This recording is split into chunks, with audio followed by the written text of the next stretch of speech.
Hi there, it's Adele here, founder of the Sweet Potato Consultancy. We at the Sweet Potato Consultancy are absolutely passionate about well-being, mental health and motivation in the workplace. And that's the reason that this Mental Health Awareness Week, we've put together this series of videos. So we're on day 2 of those now. And today we're going to talk about stress in the workplace and what causes it. So there are probably, any number of things that you could just shoot off quickly that you would say cause stress in the workplace. So I'll give you some examples. Masses of emails tends to stress people out. Deadlines. Workload, lack of support from managers. So what we know here is that managers in particular are absolutely key to well-being in the workplace, and they can be the reason why an employee stays. They can also be the reason why an employee leaves. So Health and Safety Executive have come up with these 6 key areas where you can find people will feel more stressed.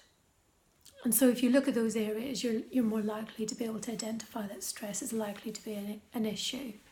So having control of your workload, having a reasonable amount of workload, a workload that is actually reasonable for the job and enables you to have a life outside of it, that would be considered a good thing.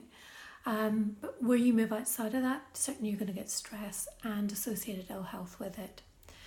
Having supportive relationships, so a manager who will listen and act and be responsive, and processes that will also respond to the issues you're raising would also be important, as would positive workplace relationships. What else? Change, an important area.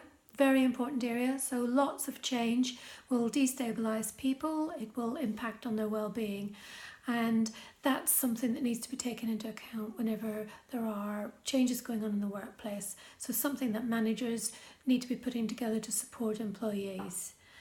In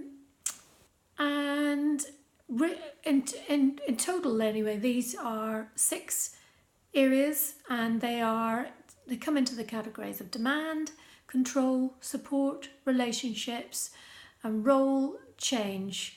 And tomorrow we are going to look at, she says, not having actually looked, we're going to look at the impact of stress on a business and its employees. Hope you join me then.